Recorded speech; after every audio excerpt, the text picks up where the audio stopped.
মসজিদের মাইকে এলান হয়ে যাবে, মসজিদের খাট ঘরের দরজায় এসে হাজির হবে।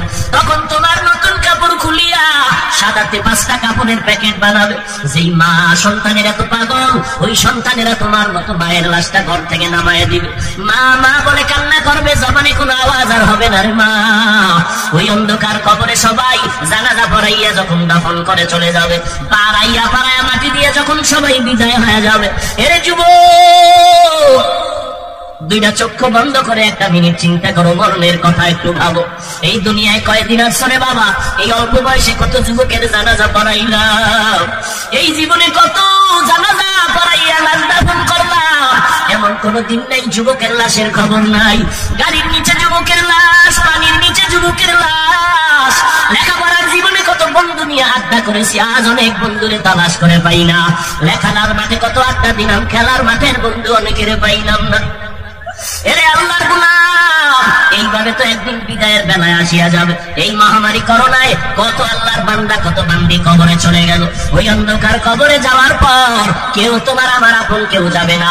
মদিনার নবী বলেন, ওই কবরে 2 জন ফেরেশতা 3টা প্রশ্ন করার জন্য তোমার কাছে আসবে। তুমি কয় টাকার মালিক জিজ্ঞাসা করা হবে না, তুমি কত এলেমওয়ালা জানতে চাইবে না, তুমি আমি মুফতি সাহেব না বড় বক্তা তার কোনো পরিচয় চলবে না। আমাকেও যেই প্রশ্ন, আপনাদেরও সেই প্রশ্ন করা হবে। 3টা প্রশ্ন, রবের পরিচয় দাও, ধর্মের পরিচয় দাও, রাহমাতুল লিল আলামিনের পরিচয় দাও। মদিনার নবী বলেন, যারা জবাব দিতে পারবে তাদের কবর হবে জান্নাতের বাগান, যারা পারবে না তাদের কবর হবে হুফরাতুন মিন হুফারিন নার।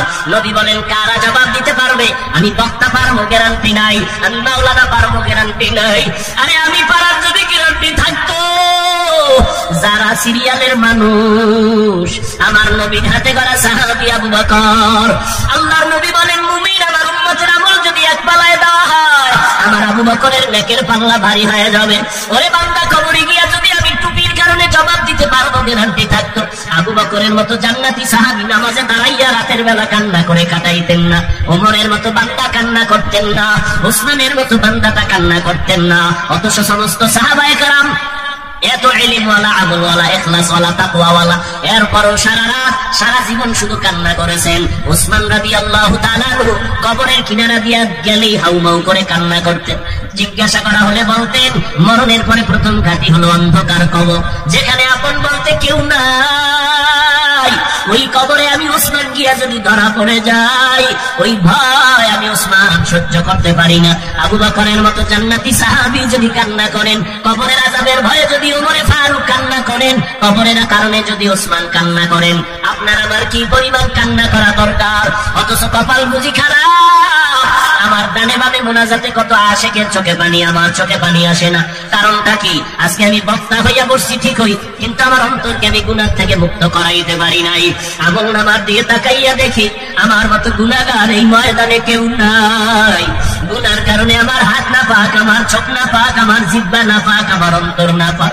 মনে হয় যেন আমার গুনার কারণে আল্লাহ বেজার, আমার অপরাধের কারণে বুঝি দেশের ভিতরে অশান্তি আর গজব। এই গুনার কারণে দিলটা পাথর, মোনাজাতে কান্না আসে না, চোখে পানিও আসে না।